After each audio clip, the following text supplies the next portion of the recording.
When I was 12 years old, I fell off my bike and I broke my left arm completely in half. The lower part of my forearm came up at a 90-degree angle to the rest of my forearm. They didn't want to do surgery because I was so young, so they put me in traction at the hospital, and they set the bones as best they could, and they put me in a cast up to my shoulder for 3 months.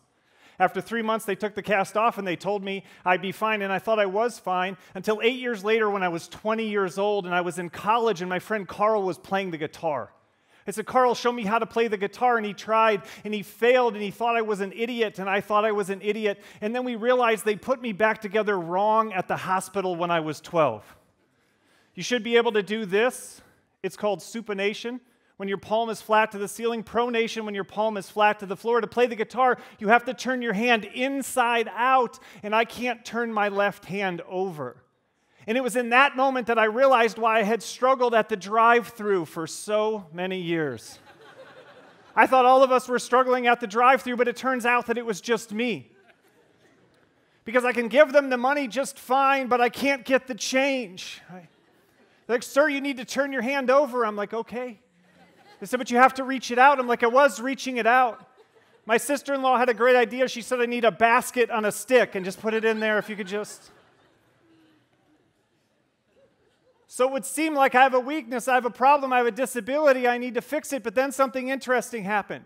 I went to Australia, and in Australia they drive on the left-hand side of the road, so they drive on the right-hand side of the car. Does anybody know the first place that I drove when I drove in Australia for the first time? I went to the drive-thru, you bet I did, because I wanted to know what it felt like to reach my right arm out the window. Oh, so good. And here's what's important about that story. I'm disabled, I'm damaged, my left arm doesn't work. I function terribly in the American drive-thru, and yet I function perfectly in the Australian drive-thru. Not because I've changed who I am, but because I've changed where I am. I haven't changed the person, I've changed the place. You see, situations are powerful, and situations can either put the spotlight on the best things about us, or they can put the spotlight on the worst things about us. What's interesting is we get to decide what situations we put ourselves in. So what I learned in the Australian drive-thru is that in the right situation, our weaknesses become strengths. I started learning this, or I wish I would have learned this at a much younger age. I was always in trouble at school because of 3 things. I couldn't sit still, be quiet, or do what I was told. Teachers didn't like me very much. They called me obnoxious, rebellious, inappropriate, immature, told me I had no self-discipline and no self-control, and if I couldn't fix those things, I was never going to be successful. My parents believed the same thing. They called me motor mouth in an effort to remind me that my constant problem was that I couldn't be quiet. But then something interesting happened again. I tried to fix those things for my whole childhood and into early adulthood, but then I started noticing little signs that people liked it when I stood up. They liked it when I talked. They liked it when I did my own thing, and maybe even rebelled a little bit. And as an adult, I became a college professor, and it was my job to stand up and talk, not to sit still and be quiet. I became an entrepreneur, and it was my job to make decisions and to run my own business, not to do what other people tell me to do. And I learned that in the right situation, our weaknesses become strengths. A few years ago, I did my first Ironman triathlon. It's a 2.4-mile swim.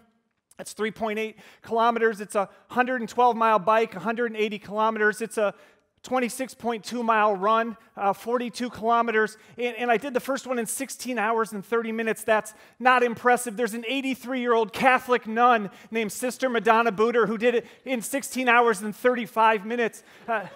Now, she knows she lost to me. She knows she needs to get better. She's training for it, but I wasn't that amazing. But when I finished, people sent me Facebook messages. They sent me text messages. They sent me voicemail messages praising me and rewarding me for being very, very, very active. Which is interesting, because when I was a kid, I was also very, very, very active. What do we call kids that are very, very, very active? We call them hyperactive. We then pathologize it as attention deficit hyperactivity disorder. Then we give them medicine that supposedly fixes them and makes them better. My whole life I got criticized and punished because I couldn't sit still, be quiet, and do what I was told. And then I found Ironman triathlons, and I got praised and rewarded for the very same thing. When I was very, very, very active in one context, I seemed to have a tremendous weakness.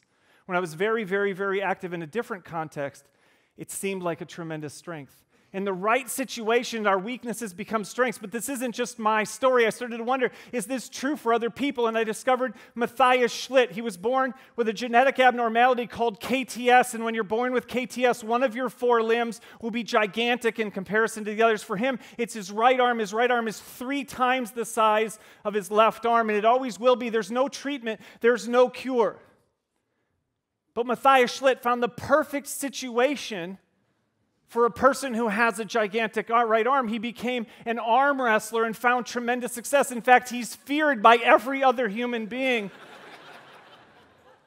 who does arm wrestling because he has all of the muscle where it matters and none of it where it doesn't, and you arm wrestle by weight class.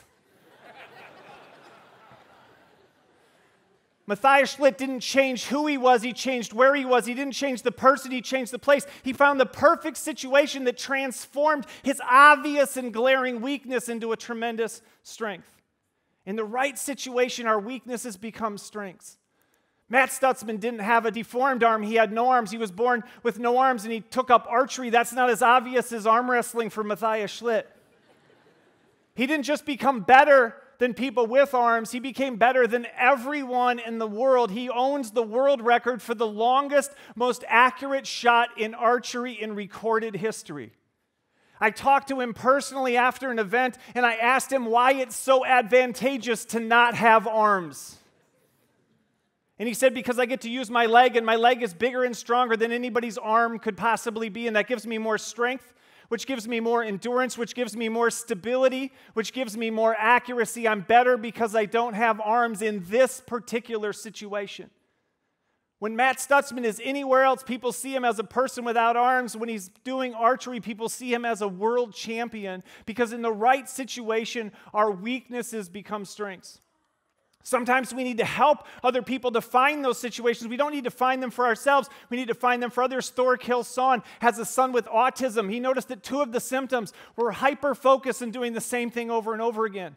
Thorkill Son worked in the software industry and noticed that great software testers had hyper-focus and had to do the same thing over and over again. He built a company called Specialistern in Denmark, and they hire only people with autism to do software testing because it's the perfect fit. They take someone who has a disability and they turn it into a competitive advantage. They don't change the person, they change the place. They don't change who the person with autism is, they change where the person with autism is.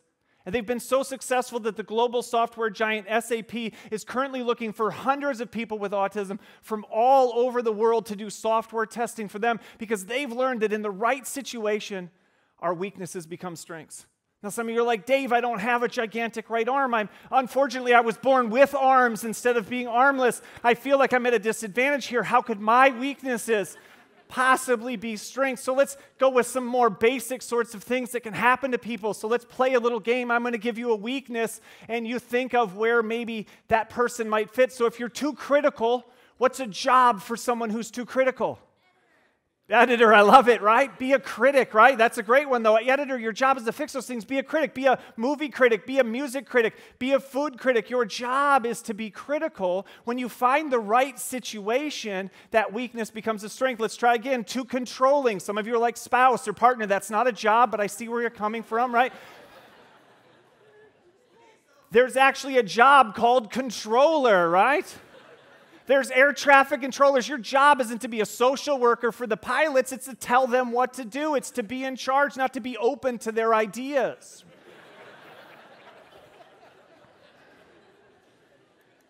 And let's do one more, too analytical, right? What's the job? It's obvious. It's to be an analyst, right? And here's what's interesting. When you're told your whole life you're too analytical, and then you get a job as an analyst, what are people probably going to ask for more of from you? They're going to ask you to be even more analytical. And that's when you know you've found the right spot. When people are asking for more of the thing that everyone else has told you you need less of, that's when you know you've found the right fit.